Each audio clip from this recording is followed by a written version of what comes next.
Welcome, everyone. I'm just going to give it a couple more, like 30 seconds, just to see if anyone else comes in. We have an earlier start time today, so we're thinking some people are going to be coming in a bit later as we go. So I'll just give it about 30 seconds, and then we're going to get started. So before handing it over to Dwight, I just want to be able to welcome Dwight and thank him for organizing this event. Dwight Michalicz is a well-respected in the field of performance management and just finding more effective ways of measuring results and performance. He is president and founder of Effective Managers, Inc. He's a certified management consultant as well, a fellow with the Business Excellence Institute, and he was the past chair with the International Council of Management Consulting Institutes. So Dwight, I look forward to today's event. I hand it over to you.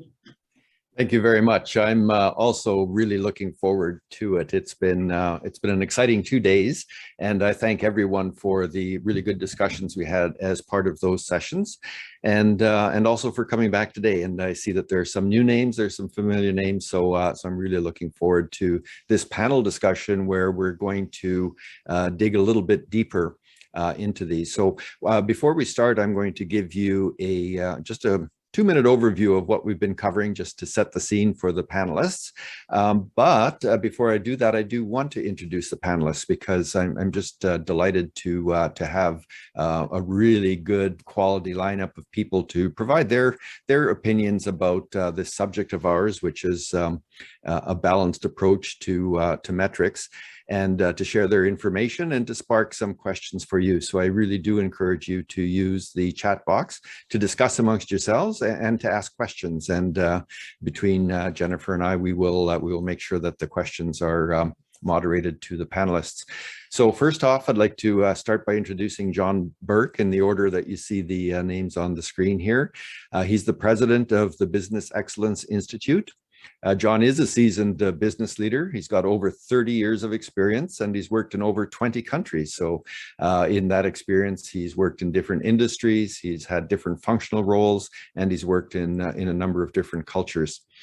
His career has seen him work in both large multinationals and medium-sized organizations. And he's also started 4 companies of his own. So we get the entrepreneurial spirit with him as well. Since then, John has consulted for governments, companies such as Google, Shell, MetLife, and he's also supported MIT with the delivery of some of its online courses. So most recently, he's developed an excellence model for a government in the Middle East and created bespoke strategy and leadership development programs for Dalhousie University. So I'm just extremely delighted, John, that you agreed to come and address us today, and we'll be turning to you quickly. Secondly, I'd like to introduce Moir Kronic. He's the National Service Lead and Performance Management at BDO Canada. So Moir brings over 30 years of experience in management consulting. He's the National Service Lead for Performance Management at BDO, responsible position. He's responsible for developing new models and intellectual property, as well as participating in various industry fora. Moir's approach is client-focused. He's forward-thinking and results-oriented, and particularly on business and technology-based initiatives. He's contributed to the business objectives of diverse public and private service clients, both in Canada and the US, and he's been involved in a wide variety of delivery of services. And thirdly, Sandy, welcome. I'd like to introduce Sandy Meyer. She's managing partner at Goss Gilroy. She's been a management consultant for over 25 years and specializes in performance management, evaluation, and organizational assessment work for public and not-for-profit sector organizations in Canada. She's a credentialed evaluator. She is a fellow certified management consultant, and I should have mentioned that the previous 2 are also certified management consultants, John and Moir, and also is a change management professional. So Sandy has a broad experience in the federal government departments, as well as clients in Ontario, Alberta, British Columbia, New Brunswick, and various other not-for-profit organizations. So welcome to the 3 of you. I'm really looking forward to hearing what you have to say. So what I'm actually going to do now, this is session 3. It's a panel discussion. So we've decided as speakers not to be using slides today, so we are able to see each other in gallery mode. And I'll just give you that 2-minute overview that I promised you. We started the sessions by talking about input and output measures, and the fact that so many organizations spend so much time focused on output measures that they often ignore what's happening inside the organization with sometimes very difficult results. We gave a case study with the example of the Wells Fargo Bank, where they ended up with a situation where thousands and thousands of customers received bogus or fraudulent products and services as a result of employees having to meet sales targets. So the point we made in that session was that nobody at Wells Fargo would have had a strategy about writing fraudulent product orders, but that was the result. And the result was because of that focus on that output metric of the sales and the profit. And the employees felt that they had no option but to take measures that would not be agreed upon ethically, just to be able to meet the targets that they were, that output metric that was in place. We then had a case with the Royal Hospital where they took an approach of a very much more balanced approach. Yes, what are the customer outcomes? What are the client or patient outcomes? But what do we need to do inside the organization as well in order to be able to do that? I then presented a model which gave an overview of an organic, using a tree as a model to represent an organization, talking about the various input and output measures that need to be attended to and how to approach those. So all of that is available on YouTube. So I don't want to bore you with repeating it all, but only to reflect that was the starting point. The last point we made was thinking about success in organizations really is driven by the engagement of the employees using their full capability and doing the right work at the right time. So having the right people in the role to do that. And in order to drive that engagement, it's absolutely necessary that managerial leadership take place in all the roles inside the organization where people are accountable for teams. So if you're accountable for a team, you have to manage, whether you're the head of the organization, an executive or a director or a manager at the front line. And if you're the manager of a team, you have to lead. So managerial leadership sums it up in those ways. So that's enough from me. That's the summary I promised to you. And so I'd like to start off, John, with you and ask you your perspective on metrics and the balance between input and output metrics. I'd be really interested in hearing what you have to say. Very good. Thank you so much, Dwight. Apart from the fact that I've already stumbled, which we can have a metric for, I would like also at the end perhaps to get some feedback on my accent, so we can have a metric for whether I'm understandable with this Irish voice that's a bit hoarse because I've been up for, at this stage, pushing 18 hours. Anyway, as you've sort of alluded to, the focus of my work in recent years has been on business excellence. Now, business excellence is effectively a synonym for excellence in management. And so it applies equally in the public sector as well as in the private sector. And excellence demands a holistic approach, which is all about balance, both in terms of ensuring the appropriate mix or balance of results for all of an organization's stakeholders, and in terms of balance between what in excellence terminology is known as enablers, the things that the organization works on, and results, which is the outputs that are achieved on behalf of its stakeholders. So these are the input and outputs, as it were. Now, a bit of a story behind this, and it kind of came out of Japan, but it started to get popularity in the United States, and that's when they first came up with an excellence model, a holistic framework to help this. And there's now quite a few models. So in the United States, the Malcolm Baldrige Performance Excellence Model exists. For example, the United Arab Emirates, there's something called the Government Excellence Model, which is now in version 2. And at the Institute, we've got some of our own models, which are not regionally located. They're just frameworks designed to help organizations kind of climb the maturity curve towards excellence. These models are systematic frameworks, and nowadays, all of them consider both these enablers and the results. However, interestingly, initially the Baldrige model only considered the results, so they didn't have balance. And the consequence of this was that the United States president ended up presenting awards for excellence to American companies that had some good output results, but were in fact very far from excellent, and so went out of business shortly after winning their awards, which I feel is a very significant lesson about the importance of having balance, the importance of not just looking at one side of the equation. Anyway, you can probably tell from this story that therefore I really believe that the balance is important. And please note, I'm using the word metrics, avoiding the phrase KPIs, since this is a term that, in my experience at least, is poorly understood. My internal metric is saying I'm probably speaking a little bit too fast for my accent. I'll slow down a little bit. So I feel KPIs can be poorly understood. I've seen organizations with over 2,500 KPIs. I think this is, to be polite, crazy. It either demonstrates that they do not understand the meaning of the word key, or perhaps that they only have one KPI they care about, the number of metrics they've got in their organization.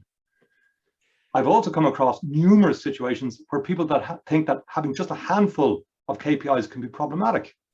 Sometimes because if something isn't key, then the people responsible for it could feel slighted. But also there's a tendency not to distinguish between KPIs, key performance indicators, and operational performance indicators. Those metrics which help provide information on how the organization's processes are performing. So for these reasons, I prefer to use the term metric. And I'm mentioning this today because I think there was some conversation around the differences between these yesterday in the conversation. So a balanced set of metrics provides not only the ability to see how the organization has performed, those things like what the profit was last year, etc., or how many citizens we looked after in hospital. These are lagging indicators of output metrics, but they also give us the ability to see the what and why of process performance. What is the performance and why is it at that way or at that level? And this basically, it includes leading indicators of those final outcomes and those final output metrics. Now, there's a commonly accepted maxim that you cannot manage what you don't measure. It sounds intuitive, but I think really that while measurement is useful, it's understanding that's important. So I think a wiser saying would be, you cannot manage what you don't understand. And of course, this understanding needs to be informed by measurement. Input metrics. And here I use the term perhaps a little more broadly than Dwight has done over the past few days. And these input metrics are measures which provide much of the information on that what and why of performance, giving people then the ability to manage performance without having to do so only looking in the rear view mirror of those output metrics. And there are some simple guidelines which I have for how to put in place meaningful input metrics that enable people to understand their business or any business. The first is really to be selective. Measurement can be very wasteful. Just because you can measure something doesn't mean to say you should. And frequently people will measure the things that are easiest to measure. By total coincidence, earlier today, and by this I mean 18 hours ago, I was on a call with a public sector organization that is focusing on innovation. And to show this, they count the number of innovation meetings held. That is something that's really easy to count. The target encourages lots of meetings. Unfortunately, it doesn't encourage any innovation, and it doesn't necessarily encourage anything coming out of an innovation process that can deliver any improvements, new products, new services, or pretty much anything other than maybe cups of coffee spent and consumed. So the best organizations are selective in what they measure. And really, how do you select? Well, my feeling on this is you should only measure what's both important and meaningful. If you can change something, then measuring it can be meaningful. If it's something that's important as well, then it might be worth measuring. And in all other cases, you probably shouldn't invest the time and resources required to measure it. So I would always start by asking, what is the outcome we want to achieve? And obviously you can get that from your strategy. And then you ask, how do we help to ensure it? And this then moves us to consider what metrics gives us the information to know whether we are on track. And therefore, we have input metrics in addition to that output metric. Remembering here that we should be looking for information that enables us to understand the how and the why, or the what and why of the organization's performance in the dimension under consideration for whatever that strategic objective might be. Second, be careful. Measurement influences behavior. So it's really important to be as careful as you can about what you measure. This is why measures introduced to improve productivity in call centers have become the stuff of legend. I'm sure I'm not the only person on this call who knows that when they put in place measures in call centers to improve efficiency of call count and duration, the result was a huge increase in unhappy customers because their phone calls were answered only to have the person answer put down the phone a second later without speaking. Metric number of calls up, call duration down, looks very good. Net result, wow, you've got a lot of unhappy customers. So one other thing about measurement and what it can do when it influences behavior, it can actually introduce fear. And fear is a very destructive thing in an organization. It impacts motivation, productivity, innovation, and it skews the very data that you're using to make decisions on, making it unreliable. Again, you know, there's probably nothing new in any of this to any of you, but it's sometimes just good to hear the common sense stuff again. So, for example, most businesses would like to have reliable customer feedback. It's important strategic information.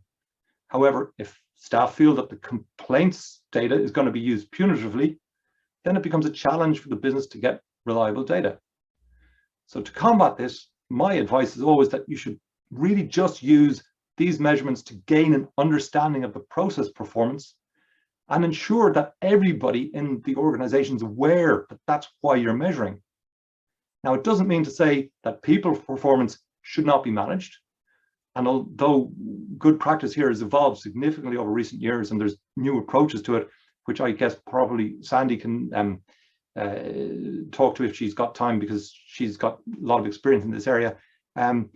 Really, those metrics that you've got for process performance shouldn't be linked then to people performance review and management.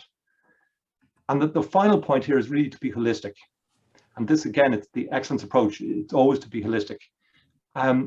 All too often, when a measure shows an organization not performing as well as desired, the easy thing that management will decide to do is address the issue by changing the people, or never change the strategy, or never change the process, or maybe sometimes, but much more often it's some individual or some group of people that will be changed or held accountable. Now, sometimes this may be the correct course of action. Strategy and process, though, should really always be evaluated to understand whether it is or not before the action is taken, because acting to improve performance before understanding the cause of performance almost always makes things worse. So to facilitate this understanding, really differentiate between process performance and people performance. And to illustrate the difference, I like to give an example of the process of making toast. It's not my own example. It comes from a guy called Deming, which perhaps is a name that many of you are familiar with. Even if you have a Michelin-starred chef who objectively has been deemed to be a high-performing expert in the kitchen, this Michelin-star chef will disappoint when he or she makes and serves toast if the process used is the following: put the toast, the bread in the toaster, turn it on, and toast it until it's nice and black, get a good knife, and scrape off the burnt bits. In such a situation, changing the chef is not going to improve the outcomes. The illustration also brings up another point about metrics. Some of them can be objective. Some of them can be subjective. And we normally think that objective measures are better than subjective ones. However, when it comes to outcomes, so these are some of those output metrics, really it's the stakeholders' opinion that really matters. Their perception is ultimately the most important one. So a comprehensive system of measures should ideally include perception measures such as customer survey and staff surveys, with carefully selected questions that provide information on how the organization is performing on those things that its strategy calls for in the eyes, how it's providing in the eyes of the stakeholders the things the strategy calls for. Now, I'll finish up with a quick comment prompted by the discussion Dwight had yesterday about culture. Even in the simplest of cases, organizations are complex systems. And there's a difference between a complicated system and a complex system. Complicated systems can potentially be simplified. Complex ones cannot. Now, an engine, for example, is complicated. You can disassemble it, you can reassemble it, and possibly you can even reassemble it in a way that will work better. By contrast, an animal is a complex system. If you try to disassemble your family pet, the chances you'll be able to reassemble a working pet are highly limited. And in complex systems, cause and effect are not linear. They're entangled, and there's multiple feedback loops and interdependencies which create what's called causal opacity. And this makes finding good measures to understand them very challenging. And the moment people are involved in anything, complexity enters the room. And this is why, as Dwight was talking yesterday about culture not just being an output or an input, it's really both. Mm-hmm. And it's why when it comes to things like culture, significant thought is really required to come up with the correct selection and design of metrics for these things. I could keep going, but you know what? I will give you all a break from my accent. Thank you very much. Thank you very much, John. Lots of great nuggets there, and I'm looking forward to digging into those a little bit deeper and hearing any questions or requests for elaboration or thoughts that have been sparked by your comments. So thank you. Murray, I'll turn it to you now for your insights and any thoughts you have for us on metrics. Perfect. Thank you, Dwight. And thank you, John, because definitely a lot of good ideas in there. You'll find that my approach is a bit different, of course, as you would want from a different panelist. I've taken more of a best practices, almost a Mythbusters type of approach. And what I'll actually do is put the headlines of each of the several points that I have in the chat, and I'll start doing that in just a moment. But just an observation, one of the things that John said that really stuck in my mind was not the pet thing, the reassembling the pet thing, although I'm sure that's stuck in everybody's mind, was that the UAE was going to an excellence approach, and they were about to do version 2. And so what that made me think is, what happened to version 1? And so to me, the important message of that is you can't get to excellence in one step.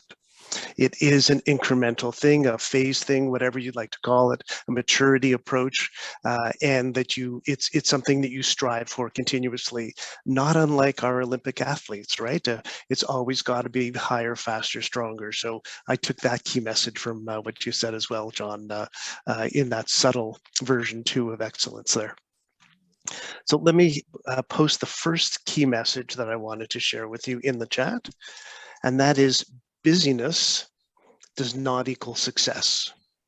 And you'll either think that my example is the most brilliant thing you've ever heard and creative, or you'll think it's Captain Obvious. And I've chosen a consulting firm. And I'll give you specific examples of this. Let's take our proposal center, and for any significant size firm, we'll have some center where we tend to throw our proposals at and have them turn the crank, and with a little bit of our help, out spits a proposal at the other end. So obviously inputs are the people who work there, the RFPs that come in, the knowledge base that they work from, whether it's boilerplate or other service elements, things like that. The outputs are obviously the proposals. And just for fun, let's say they turn out 100 proposals a month, just to pick a number. What really matters is not that, because that's an indication of busyness if they turn out 100 or 110 or 90 or whatever the number might be. What we would want, and as management consultants, you'll think this is quite obvious, but it still helps to illustrate the difference. It's the percentage of wins, also known as the batting average, right? We don't want to win 1 out of 100. We want to win whatever our target is. And some firms might be happy with 50%, some might be happy with 80%, some might be happy with less, whatever the target is, which is also a big part of performance management, to say, what do we declare as good performance? It also could include other aspects of it, like wins of what size. If we win, $55,000 proposals versus $10 million proposals, those are two very different results. What are the rates that we chose? Are they very profitable rates, very high rates, or not so much? Did it balance our service offerings? If we've got multiple service offerings, is there a good mix, which represents not only our services, but our resources, our staff? Are they all busy, or is it all concentrated in one area? What kind of target clients have we come to? Are we all focused in one set of clients and we're very dependent upon that, let's say, industry? Or is there a good mix and have we diversified? So those are all examples of looking at the outcomes instead of looking at how busy we are. And so, as I said, you might think that that's extremely obvious, but it should help reflect on what we do and what we want to do with performance measurement. So that's the first one. Let me pop the second one into the chat. And this almost exactly reflects what John said a few moments ago. You can't drive only looking through the rearview mirror. And so you have to have a set of leading indicators, what are often referred to as current or real-time indicators, and lagging indicators, the rearview mirror ones. And so the leading ones, in my not so creative example, would be our sales funnel. Right? What's the size of it? What's the composition of it? Do we have the right mix? Is there enough probability of sales or closure of sales to be able to keep us all busy in our practice? So that's clearly a leading indicator. Even things like hiring rates. Are we able to hire the right people to be able to staff enough in the right areas to be able to deliver the services? Real time might be, how many proposals are we cranking out this week? Right, that tells me how busy we are, and that's not necessarily a bad thing. Again, as I said before, busyness is an indicator of whether we're resourced properly, but it's not an indicator of success. And then, of course, lagging would be what proportion did we win, like the ones, some of the ones I mentioned a couple of moments ago. And it might even be a longer term lagging one, like was there enough pull through to follow on business? So did we just win this one assignment, or has it turned into a string of assignments that we've been able to build a relationship with this client and do many years of work instead of just a one-off type of assignment? But there's no question that only having lagging indicators, which frankly are the easiest ones to measure. And if you ask any accountant, they will say, I can only tell you lagging indicators. Maybe I can give you a forecast, but accounting is about looking backwards at the books for the most part. And apologies for any CPAs in the virtual room here. So that's number two. The third one, which is very much a provocative one, which I hope you'll enjoy. The purpose of measurement is actually not measurement. The purpose of measurement is to manage. And John did hint at this actually and covered this a little bit as well, and I wanted to emphasize this a bit more. So what you really want to do is take the data that your performance measures are telling you, are giving you, and make a decision accordingly. And take corrective action, even if that action is to stay the course and do nothing. That doing nothing is still a management decision. Maybe we have an exception with the Ottawa police right now about doing nothing, but I won't go there. It was just too easy a target there. And that's actually where one of what I refer to as my mild-mannered attributes of performance measures is actually the most important. It's not what you measure necessarily, although obviously that's important. It's the frequency in which you measure that is most important. And that is not how often can I measure it, it's how often do I need to manage it. If I look at something every 5 minutes, well, maybe if it's the stock market, that's okay. But if I'm looking at something that's a little bit broader, like what's our win ratio for proposals, looking at it every 5 minutes will drive your staff crazy and won't actually give you any more information. And so figuring out what is the correct frequency is very important. And frankly, when I see clients immediately go to, oh, I can only measure that annually, I go, don't even bother measuring it. Unless you need to report for some reason, like a treasury board or head office or corporate office, that's fine. That's measuring for reporting. That's not measuring for managing. And there's a very, very different distinction between those two. And so I'll challenge them and I'll say, either throw it out or tell me how often you will make a decision. And they'll go, oh, well, we have a weekly meeting where we look at those numbers and we decide accordingly. I said, then that's the frequency that you need to actually measure this thing. It's when do you actually make management decisions? And so it changes the mindset about what measurement is really all about. Now, another one that may be a little bit provocative, which hopefully I'll get you thinking about. Measurement is not about numbers, even though many people are just totally focused on the numbers. It's about, and it's a bit of a build on the previous point, it's about management decisions and influencing behavior. And John definitely talked about that, is that we can see negative behaviors, unwanted behaviors as a result of the numbers. And that's where you get into unwanted behaviors like gaming the system. And John definitely touched on that. And we've likely all seen something like that. We've likely all participated in those games. For example, if we have a sales quota for the month or the year or whatever the time frame is, and if we have and we've already met that number, and we see something about to come in, do we want to exceed that number, or do we want to hold it and get started on the next year? And it depends, right? Is there an incentive bonus for exceeding your quota, excuse me, or are you better off sandbagging it for next year? And the reality is it's human nature, and we all do that because we all want to be as successful as possible. So it's very much not just about numbers. And for example, are we writing too many proposals? Or is our batting average too low? Should we be more selective? Or should we allocate more resources to writing the proposals because our batting average is very high and we want to expand? The next one I have is somewhat building on that concept. The numbers are never enough. You need a context, you need a trend, and you need a story. And let me show you, in fact, I've recently taught a course on this stuff, and there was one slide that really resonated well with a lot of folks. So let me just get this all set up. Hang on. Of course, my windows are all over the place now. Hang on just a second. I'll just do it this way.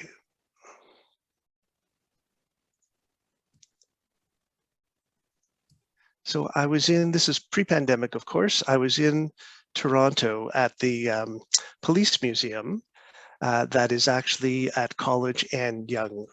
And I walked in and I saw this chart. And I went, that's interesting, and took a photo of it and then thought about it a little bit more.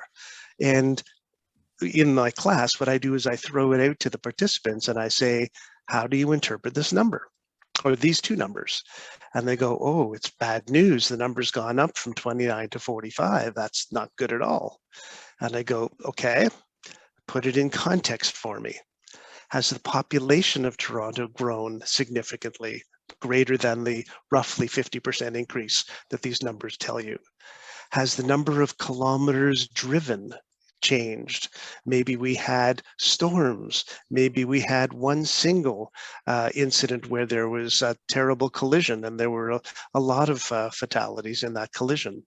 What was the modality of the traffic deaths? Was it more pedestrians or more cyclists, or was it more motorists, or maybe it was fewer motorists? What's the trend? What if I told you that in the prior year, it was 150 and the prior year was 250? And it's come down to 29 and blipped up a tiny bit to 45. You'd have a completely different view of the context of all of this. And so that whole context and the numbers are never enough is that other key message that I wanted to give you there. And the next one, I'm sure everyone will have seen, but I want to reinforce it as well. You need some kind of a cause and effect relationship map. Call it what you want. logic model, outcomes map, results chain, theory of change maps, Kaplan and Norton strategy maps. Those are the 5 I could think of off the top of my head. There's probably more. Fill your boost with whatever modeling technique you like. Whatever it is, establish those relationships, but do try to incorporate risk on top of it as well. The traditional logic model, and I'll be a little bit unkind for those of you who love logic models, please be forewarned. They're a little bit hopelessly naive in that they all assume that if you do A, you'll get B, and C will nicely fall out of it. And there's no sense of, well, maybe not. And maybe there's some risks involved along the way, not project or program type risks, but risks that even if we do A and B, maybe we won't get C. And these are things that tend to be further outside of our control, like our stakeholders, our target folks, not adopting the change, whatever that change might be. And so incorporating risk into your chosen preferred mapping technique is something you really do need to do to really understand those relationships. I'm just checking my time. I'm still okay for another minute. Is that okay? Sure, take the minute. That would be great.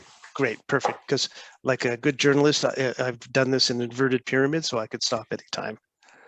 So 2 more quick ones. Input, output, and outcome measures can and probably should have different accountabilities. So if I'm accountable for my fictitious proposal center, that's a different accountability than who's responsible or accountable for achieving that win ratio, or who's accountable for making sure that all of my staff are busy, not that it's all of our wins are concentrated in one area. And the last one, actually, I have it as one more slide. Let me just go back there. It's a brilliant mind who came up with this quote. I'll just get there, 1 second. I'm sure you've heard of this guy. His name is Albert Einstein. And he had a great quote that I'll leave you with. Everything that can be counted does not necessarily count. Everything that counts cannot necessarily be counted. Mm-hmm. So just because it's easy to count doesn't mean you should use it as a performance measure at any level, input, output, or outcome. And that's how you get balance, is you figure out which things should actually be measured. Hope that helped.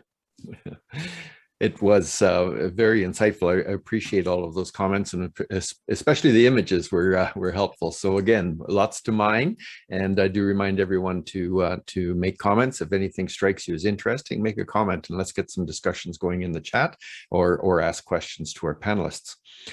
So with that, now we'll move to Sandy. Welcome, and can you give us your insights on the overall aspect of performance metrics, please?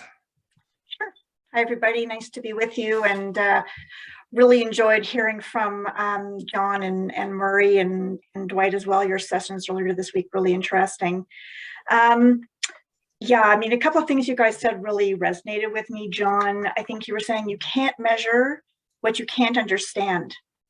And boy, that really means a lot to me as an evaluator, that, you know, if we're trying to provide recommendations for why something isn't working, we need to understand the why. So how do you understand it? And Murray, you know, all of your points were excellent. But I thought, you know, you said the purpose of measurement is to manage.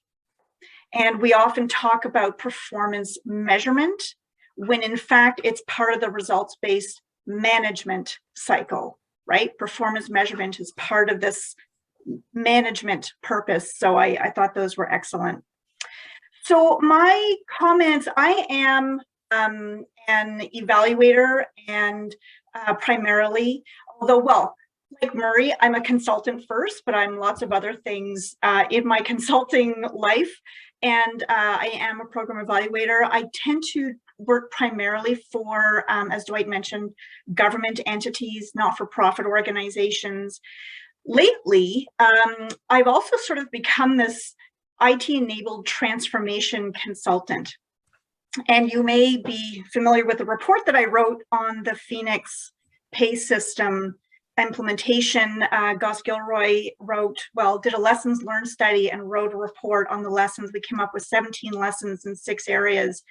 And it's all about putting those necessary conditions for success in place to get success. So my comments today will sort of talk a little bit about, public organizations assessing their own performance, and also like, how do we succeed at these complex IT-enabled transformations in terms of what we measure and how we actually manage these things, input versus output. So as Murray was talking about logic models, federal government, provincial governments, they're all about the logic models, and that's really where they focus their performance measurement. And it tends to be activities leading to outputs, leading to outcomes. Sometimes inputs appear on the logic model, but they're really just there as a token to say, oh, we have money and people and policies. Those are the typical inputs that you might see on a public sector logic model.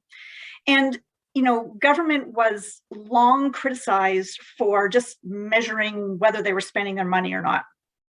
And so, 20, 25, 30 years ago, they sort of said, okay, fine, we're going to start focusing more on outputs and outcomes, quite frankly, at the detriment of keeping an eye on the input side of things. So, there's policy on results that came out a few years ago, which talks about, it's a policy on results. So it talks about results, of course. Departmental results framework. This is how departments report to Canadians how they're doing. It's all about, outcomes and how they're doing in terms of, delivering their programs. Every program, every chunk of money has to have what's called a performance information profile. Again, focusing on the outputs and the outcomes of a given program. Now, there are some mechanisms to measure internal performance. The management accountability framework is one mechanism where they have 9 areas of interest that they measure. But, and some of this is on performance. I have to give them a little bit of credit, but a lot of it is about policy compliance, which doesn't really tell you how well they're doing. It tells you whether or not they're doing what they're being told to do. So that's an important distinction, I think. Management of inputs in a public sector entity is largely done by managers, of course, and it tends to focus on resources. How much money am I spending? How many empty boxes do I have on my org chart? Okay, they're preoccupied with lapsing, right? They want to spend their money within the fiscal year, or else it will go back to the fiscal framework, and they might not get it back again in the following year. They're not particularly concerned with their employees' satisfaction, for example. They're not particularly concerned with culture. They're probably interested in making sure their people have the right skills, but it's not something that they're tracking or measuring. So all of these sorts of inputty type things are not the main focus of a manager. They're focusing on money, and they're focusing on all of these outcomes and outputs that they've sort of committed to through the delivery of their programs. And, just coming back to the large transformations, they're focused on 3 things: budget, schedule, scope. Now, I would argue that they should be more interested in outcomes as they're making decisions.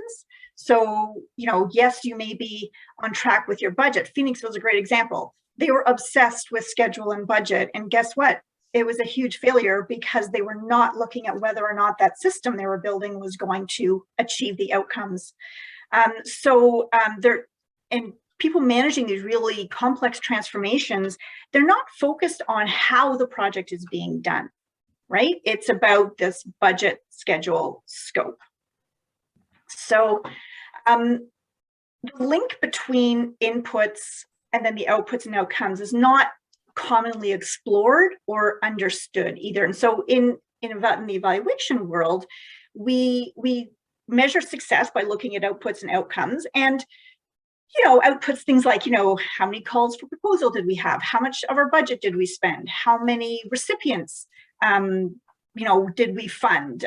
Did we hold any workshops or education sessions? Did we increase awareness? Outcomes. Do people actually get a job based on our intervention or learn a new skill or whatever the case might be? And evaluations do try to get at the input side by asking questions about design and delivery, but we're not looking at the right things. Even in those areas, we're not looking at the right things. We're not looking at, does our staff complement have the right set of capabilities? Do we have the right tools in place to support program delivery? How clear are our policies? What about decision-making processes or decision-making capabilities? All of these things are critical, of course, to the delivery of a program or delivery of a government service, but we're not really looking at those in any sort of meaningful way. And of course, at the end of the day, when we're doing a program evaluation, we're supposed to come up with recommendations. Well, here's why, you didn't achieve your outcomes, or here's what went off the rails. And it's usually related to the inputs. Not enough money in the right place, not enough time, poor IT infrastructure, change management was ineffective, inappropriate structures were in place to deliver, ineffective workflows, poor decision-making. So all of these things influence our outcomes, but oftentimes we're not paying enough attention. And it's difficult to, Marie was talking about leading indicators, but we don't tend to look at those. So a really good point, Marie, it really resonated with me.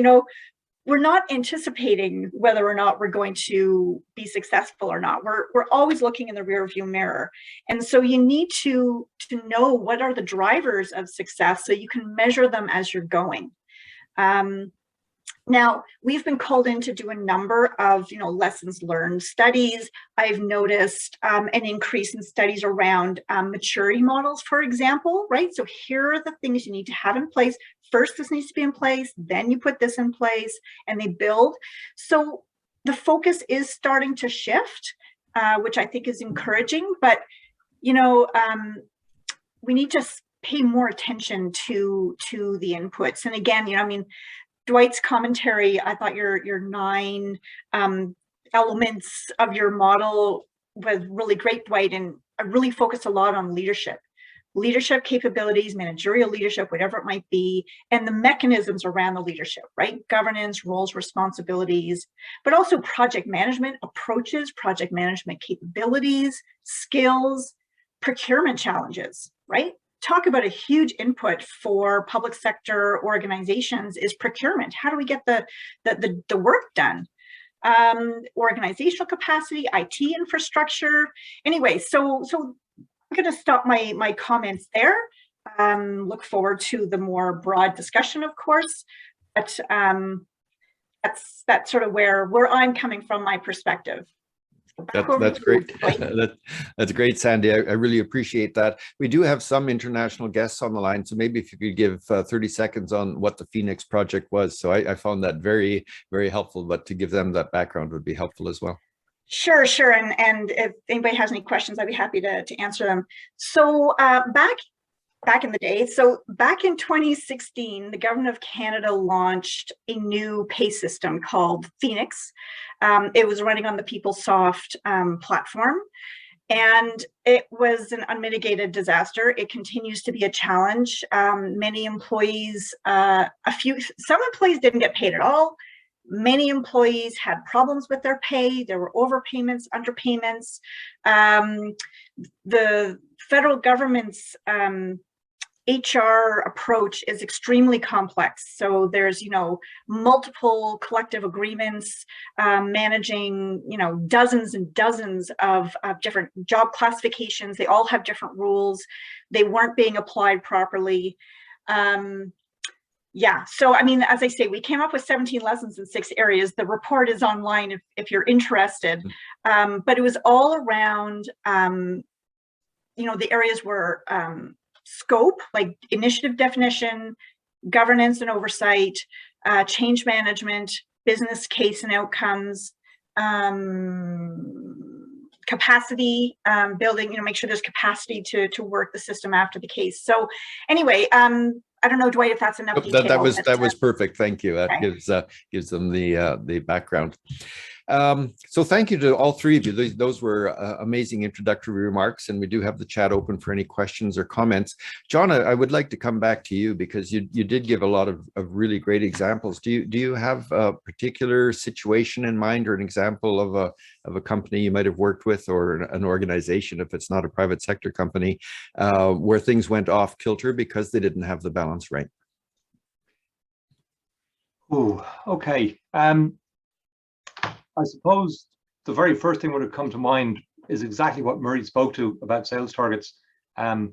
This wasn't an organization I consulted with, it was one I worked in. Mm-hmm. And in August, we had made sales targets in a certain country, very large one, for the entire year. So all sales were told, don't sell anything until January. It was the fiscal year and the calendar year were aligned. That is definitely not looking after your customers really well, and you're going to have some results go down. But I think perhaps here, it's not a company I've worked with, but it's a company I have admired, and in sort of a sister company I've actually worked for, albeit quite a while later. Bell Labs is probably my best example of this.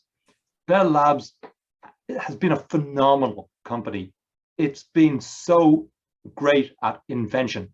It's invented things like the transistor, the laser, fiber optics, mobile phones, the Unix computer operating system.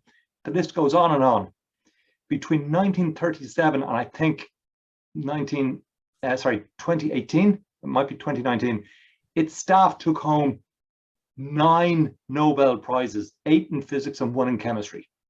Very inventive, very great products coming out. Total revenue generated for all of this, 0. It didn't commercialize any of these products. So on one side, you've got all this busyness and activity happening. It's actually producing stuff, but it's not going to the end of the line. And that's, again, because of something to do with strategy and what they decided the output metrics they wanted to have were. And each and every single one of those things I mentioned spawned multi-billion-dollar industries. Mm-hmm. On a much sort of smaller scale, and coming back to the public sector, and sort of related again to innovations, the idea of a police force, and I've in the past year been speaking with a police force that was, and it's not the RMCP. I've happy to say this example is from not from Canada. They've decided that it's really important for them to have patents, and they spend a lot of time and money registering their patents. But the question I have is, well, why? I mean, your patents, you're not in the job of commercializing things. You're in the job of people keeping, well, at least you should be. I won't talk about what may or may not be happening to the remark that was made earlier in certain parts of Canada. You should be in the job of keeping people comfortable and safe. So again, here we have an input metric that has been focused on that is off kilter because there's no coupled output that relates to the organization's mandate. Yeah, so I mean, you know, there's a plethora of things that you could come up with, but I think really for most organizations in the for-profit sector, Murray's example of really what is the blood of that organization is cash flow, and once you've made your sales targets, there's massive pressures to have things dry up. That's great, and I love that second example where you kind of turn things on their head in terms of too much focus on the input metrics can also not be helpful. There's a question for you, John, in the chat, so I'll come back to you in a couple of minutes, but just to give you a heads up, you can read that and think about it. Murray, have you got any examples for us? Don't have to be attributed, but any examples for us of what happens when the balance is off kilter? Yes, and it is similar to what John and even Sandy has said, but there's definitely a lack of focus, and the key word that comes to my mind is alignment. And so, if an organization, public or private or not-for-profit, knows what makes them successful, and knows what their purpose is, then you can clearly align the inputs, the outputs, and the outcomes to all of that. It's when that's not clear that you really start to have difficulty saying, I don't know whether I'm aligned, and therefore, if I spend too much focus in one area, then I don't know if I'm actually contributing to the ultimate product or service that my organization is trying to create and offer to its customers or stakeholders. So it's alignment that to me is the key word, that everything has to be aligned, and that's the sign of a well-run organization, an excellent organization. And to speak back to John's earlier point about excellence, when everything is aligned, then you have no gears mashing, to use a mechanical metaphor.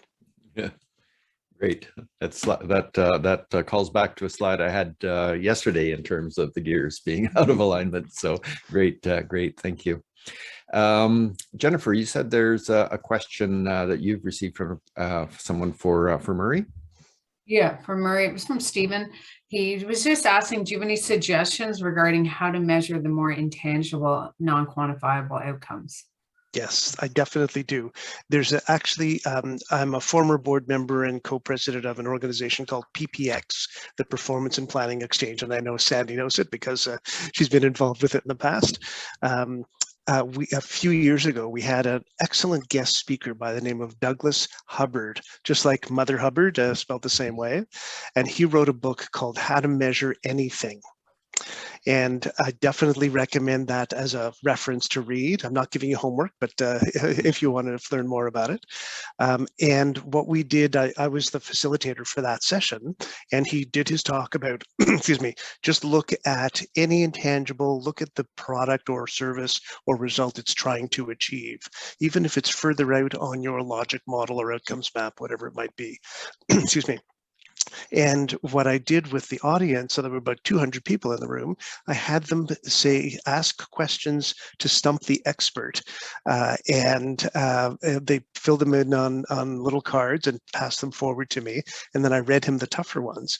And one of them, for example, was, what's the effect of policy? Another one was, what's the effect of research? And in both cases, he gave a similar answer, which was, look at what that policy or research is trying to achieve. Is it trying to change society? Is it trying to change behavior to be more lawful, for example, or subsidize certain areas of industry of the country? Look at those inevitable effects and just keep going down the logic model or logic chain to be able to find the result of all of that. The last one I gave him, which someone thought they were being smart, they said, how do you measure love? And he actually had an answer for it. And if I can, I'll take 30 more seconds and give you a quick synopsis of his answer. He said, you can't measure love directly, but you can use a proxy for it. And that's often the answer, is use something that is directly correlated. And what he had done, or what he knew of a study where a financial institution wanted to reduce risk of mortgage or other lending. And what they did was they used a hidden mirror behind the loan officer's office, and they observed the couple and to see how they interacted. And if they were in agreement, then presumably the love factor was strong and the risk was lower. If they were arguing, or if there was disagreement, or if there was physical distance, or any of the other indicators of the relationship between the two people, risk was higher. They charged a premium on the lending instrument. And so that's how he measures love. Wow, great. Good examples. Thanks, Murray. I'll come back to John. Oh, you've got the book there. Thanks, John. I'll be back to you in a second, John. But before we move away from the idea of things going wrong because of things being out of kilter, Sandy, you'd made a lot of really interesting points on that and gave Phoenix as an example. I was just wondering if you wanted to elaborate on that, or if there were any other examples you had of things going awry because things weren't in balance. Yeah, sure. Well, we just heads up to our attendees today. We were asked to sort of think of an example that went off the rails because, you know, the focus was on the wrong thing. And obviously Phoenix was my example because, I mean, not only was it massively massive failure, but we did a lot of research into why and the how, and we validated it quite thoroughly. And so I can say with a lot of confidence, like what happened with Phoenix and what the main drivers were. But, you know, focusing on our input focus, you know, I mean, capabilities, and this, you know, it's not the only IT transformation we've been asked to provide input on. And oftentimes capabilities is, people think that they can do it. They figure, oh, I did a transformation in my other organization, so I can handle this one. You know, having done one in your life does not qualify you as the expert. And in the case of Phoenix, the project team, IBM was hired to do the work, but they were essentially carrying out the orders of the project team. They had very little autonomy to, you know, make decisions, to influence decisions that were being made. They didn't sit on any governance bodies, for example. And so the project team hired a lot of their resources through body shops, basically, who would come in and carry out the marching orders. And, you know, it turned out the project team didn't know what they were doing. They were focusing on the wrong things. They weren't listening.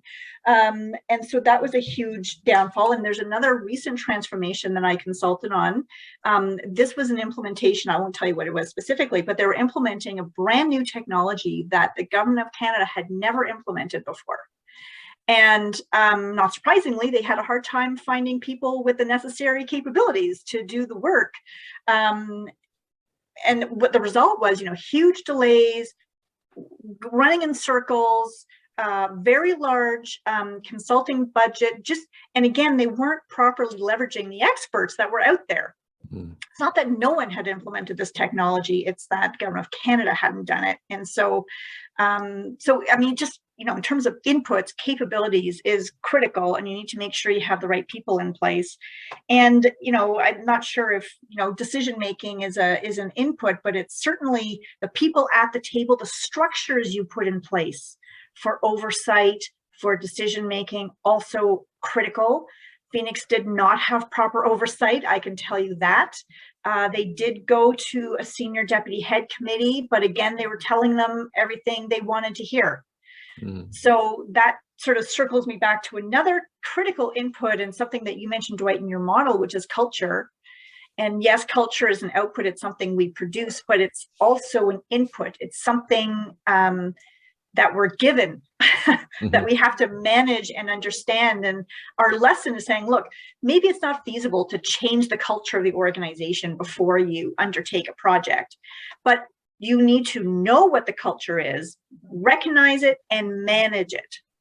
So in the case of Phoenix, there's not only a culture around HR and how Government of Canada does HR, which is messed up and not a world practice, by the way. For example, they often don't have a signed offer until after the person has started. They don't approve overtime or acting until after the person has done it. Okay, flies in the face of best practice, which is why a system which is built on worldwide best practices didn't work for the Government of Canada. So that's one cultural aspect. But the whole cultural aspect of senior decision making and oversight. Government of Canada, they're not great at speaking truth to power. It's scary to tell your boss that there's a problem, to tell your boss's boss, to tell a deputy minister, to tell a minister, guess what? We're wasting tons of money and it's not going to work, and we're going to be delayed by a year to get it right. And so in this culture, most of the dashboards were green. All the messaging up to senior management was overly positive. And it's not that they were being purposefully dishonest. They were being overly optimistic. So they were putting in what they thought were the necessary fixes and then telling management, we have this small issue, but we're going to fix it. But, you know, there were so many workarounds at the end of the day that it would just ended up being mired in breaking down. And the flip side to that, you know, not speaking truth to power, is that senior managers don't want to hear it. And so I think what we say in our report is that there's I forget exactly how we put it, but they don't want to hear negative messages. So it's a fair culture that, oh, I'm scared to give bad news, because guess what? Managers don't want to hear it. And if you look at how performance management agreements are set up in the government, it's all to discourage bad things from happening. So anyway, maybe I'll just stop there, Dwight, and see if there's any questions and have more discussion. For sure. I think those are great points. And it's not only in government. I see that in all sectors. Human beings want to be respected for what they're doing in the organization, and they do put that optimistic spin on things. So it becomes the work of leaders and managers to ensure that the feedback that's coming up the chain is as realistic as possible. And you need to create that culture. So it is that. So John, and thank you, Jane. Jane put in a link to your report, so that's available to everyone there if anyone wants to dig a little deeper. This question for you, John, was from Marvin. He asked you to speak, and I'm really interested in your answer on this one as well. How do you help to mitigate that fear of using metrics for managing team performance? Yes, and this goes back to what I started to talk about complexity. It's very difficult, because as soon as you've got people involved, this cause and effect that Murray talked about becomes much more complicated. I want to do something, I say something to you that has an impact on you, you respond, that has an impact on me and others around you. The notion that fear is created by measurement goes back in the sort of the notion that fear is created by measurement goes back in the awareness of people in the management domain, to the best of my knowledge, to the chap I mentioned earlier, W. Edwards Deming. He was a statistician. He could probably have had a good job with Hubbard on the how to measure anything. And he was arguing against actually measuring people's performance at all, because it creates so much fear. Obviously, the problem with that is the perceived wisdom of most management is you have to measure or you can't manage. And therefore, we've ended up doing a lot of measurement. The way that I've addressed this problem when I've been in the position of the manager or trying to help other organizations with it is really to make it very clear that the measurement that we need to do to understand how the organization's performing is really the process. And I used the words earlier when I spoke to say the difference between process performance and people performance. If you make it clear to them that, you know what, how many defects or how many minutes people are waiting, etc., that's the process performance. That's how many of the slices of toast that are served that don't please the customer. And you're still the Michelin star chef, but the toast isn't doing it because of the problem with the process or maybe the strategy. So if you make it really clear that these measurements are going to be used to understand and then improve those things and not reflect on you as an individual at all, and you've got trust that they will, if not initially, but at least reasonably quickly start to believe that, then you can avoid fear. The more complicated part of it then comes to how do you also manage people performance. And here, I mean, the thinking on this and what is good practice is changing. And there's now arguments that are moving towards you shouldn't be doing as much and the ways you should do it would change. And yesterday we had a conversation where somebody was saying, yes, but I have to spend my time managing the person. How much time do I need to give them? My take on this is there should never be any surprises when it comes to performance review or appraisal, with focus on the word praise in there. The challenge is, of course, that does require time. But if you are interacting with people and if you see them come in late or doing something which is their performance bits, you get involved with a dialogue with them and fix the problem before the dreaded appraisal comes along, which everyone hates. And that means there are no surprises. You know what? I know that I'm not impressing John today because I've basically, I don't know, fallen asleep 5 times on the job in the past 2 days. But John has told me that. And therefore, the fear factor is mitigated a bit. Now, as to Murray's point, you need certain documentation, etc., for perhaps demonstrating that you're treating people fairly. But that becomes more than perhaps we've time for discussing right now. However, I'm very happy to discuss more, Marvin, with you offline if needs be. I think you make some really excellent points there, because in organizations that do this annual performance appraisal, it's actually negatively correlated to positive performance inside the organization. So it really is about the manager setting context and coaching and supporting and delegating clearly and giving feedback. So it's this ongoing two-way communication that's critically important to performance that needs to be managed. But I run into this fear factor all the time in my work, because if we're measuring managerial leadership, which is a direct report from their manager's team, and that becomes known to the CEO and their boss, it does create a situation. But what you have to do is continually reinforce this isn't about good or bad. This is about how can we work together to ensure that all of our employees are as engaged and satisfied and empowered as possible. Jane Refuse has a question for the whole panel. So I'll see who wants to jump in on this one.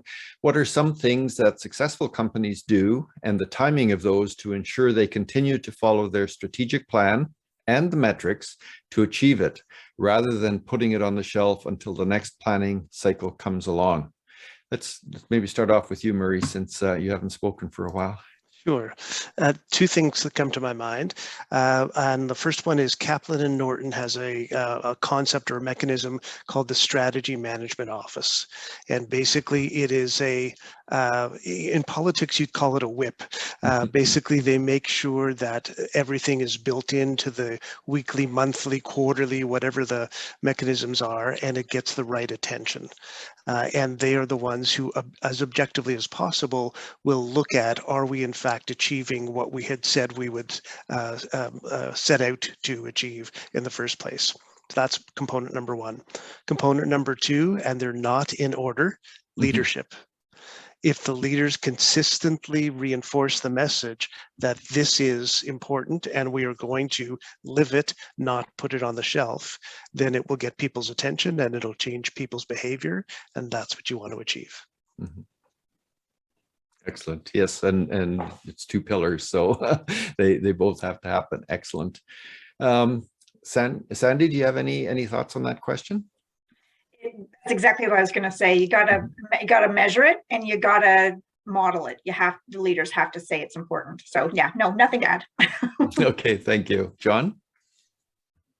Like Sandy, nothing to add. I think the leadership here was from Murray, and thank you, Murray. Yeah, okay, thanks very much.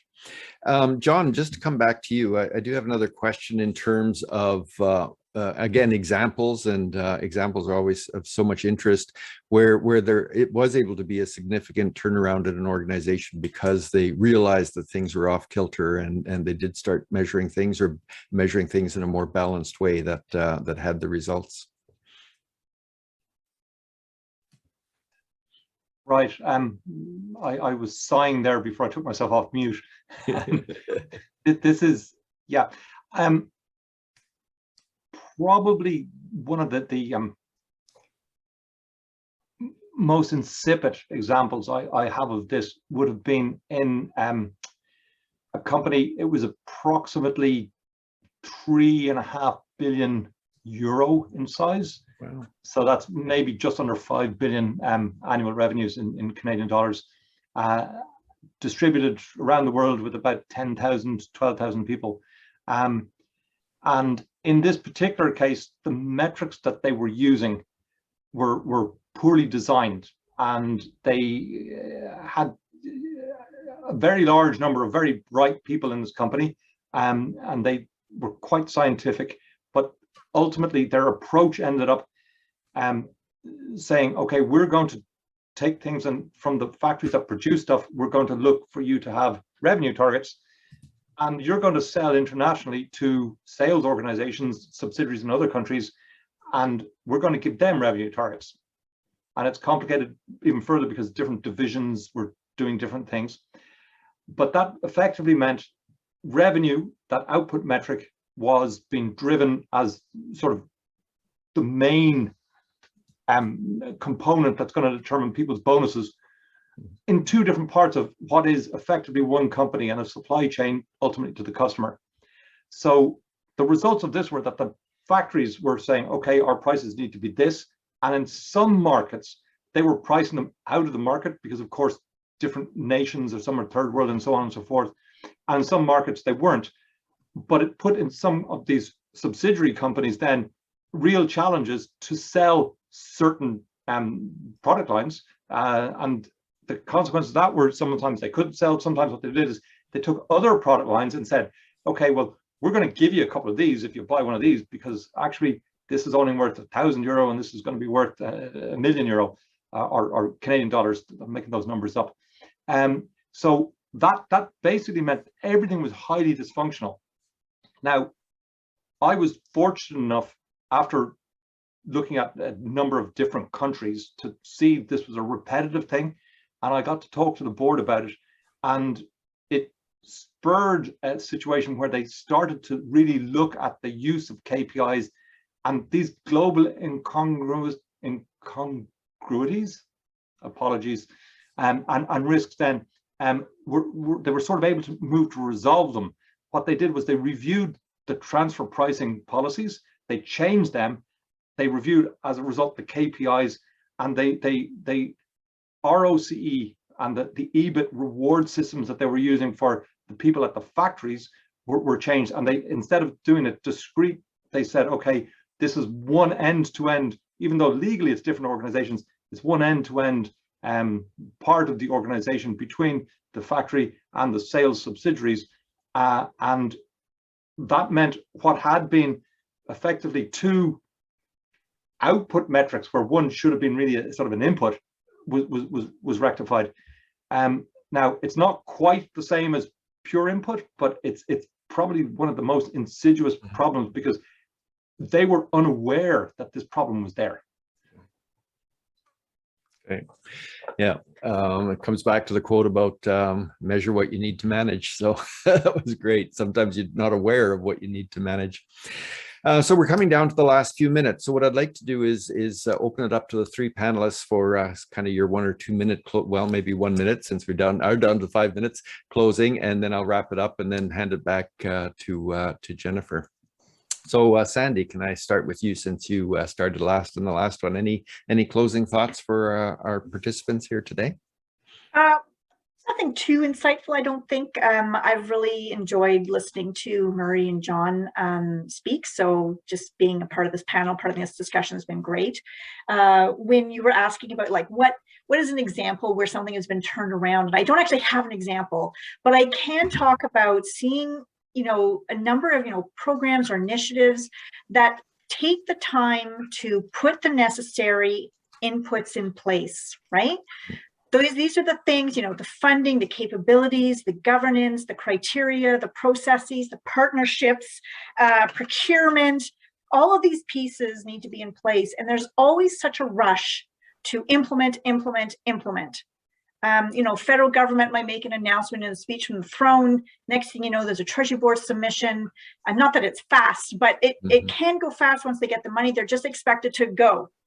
And you need to take the time to put whatever you need in place. And yes, you're going to get criticized because there's going to be lapsing and the beneficiaries will be delays.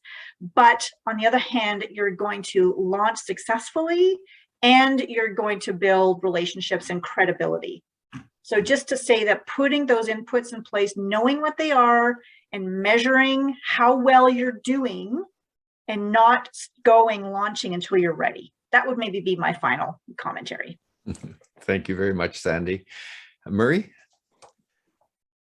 Two thoughts, so they're kind of joined together. One is you can look at this whole topic as something really simple. Just measure something and react to it and manage to it. But the reality is the nuances are so complex, and that's complex, not complicated, right, John? In that it's hard to tease apart anything and then put it back together again. In other words, all of these things have effect on human behavior, which in itself is complex. Whether we're dealing with a public or a private or a not-for-profit organization, there is lots of complexity to that organization. And alignment, I'm going to come back to that, alignment is not always easily achieved. And so that's why so many of us make a good living in consulting in this area, because it's not easy. And there are a lot of facets to this many-sided shape that is performance measurement, performance management, and getting it balanced is very tricky. Thank you very much. Thank you. John, for closing.